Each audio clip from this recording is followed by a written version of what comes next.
Hola a todos. Vamos a hablar de tablas de contingencia en la estadística inferencial. Para empezar, debemos definir qué son tablas de contingencia.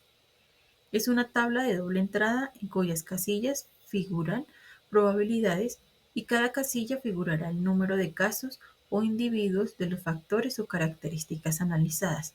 Es decir, se centra en estudiar si existe asociación entre una variable que es la fila y otra variable que es la columna. Podemos deducir que las tablas de contingencia son una forma común de resumir datos categóricos. Encontramos diferentes usos que son para registrar y analizar la asociación entre dos o más variables, normalmente de naturaleza cualitativa. Representar los datos que puede facilitar el cálculo de probabilidades, para determinar las probabilidades condicionales con bastante facilidad, para mostrar los valores de la muestra en relación con dos variables diferentes que pueden ser dependientes o contingentes entre sí. Su uso no solo simplifica el proceso de análisis de datos, sino que también proporciona una base sólida para realizar deducciones estadísticas. Este tipo de herramienta se asocia con el ámbito académico y profesional. Su utilidad se extiende a sectores como marketing e investigación de mercados, medicina y salud pública, ciencias sociales, ciencias políticas, negocios y finanzas, industria y manufactura.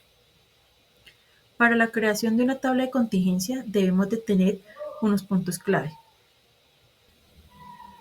La variable, filas y columnas, celdas, totales marginales. Ya para la creación de nuestra tabla debemos de tener en cuenta la recopilación de datos, obtener la información necesaria sobre las variables que desea analizar, clasificación de datos, organizar los datos en categorías que representen las variables, construcción de la tabla, estructurar la tabla con filas y columnas que correspondan a las categorías de las variables, ingreso de frecuencias, llenar las celdas con los conteos correspondientes a cada combinación de categoría.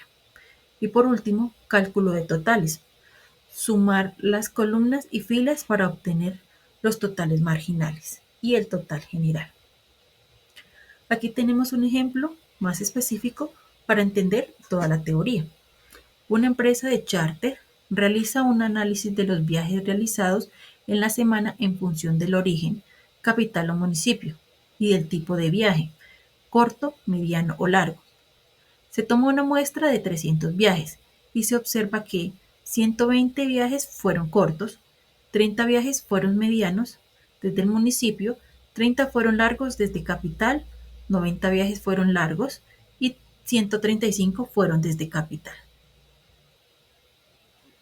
Del enunciado anterior definimos las variables analizadas y sus categorías.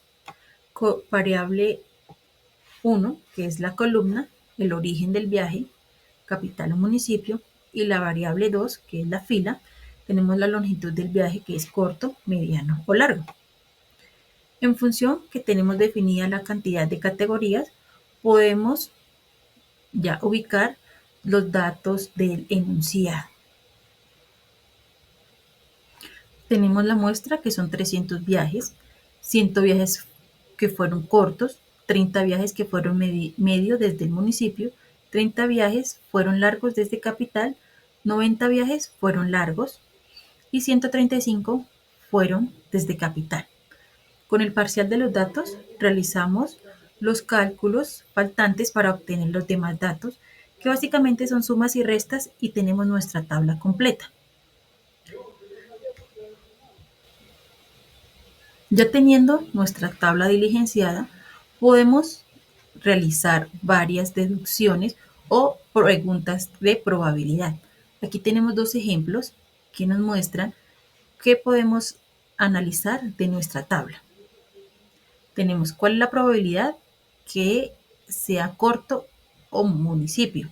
Entonces tenemos nuestra ecuación y cuál es la probabilidad que sea medio o largo, y de acuerdo a esto tenemos nuestra ecuación resolviendo que cada una tiene un porcentaje, una del 70% y otra del 60%.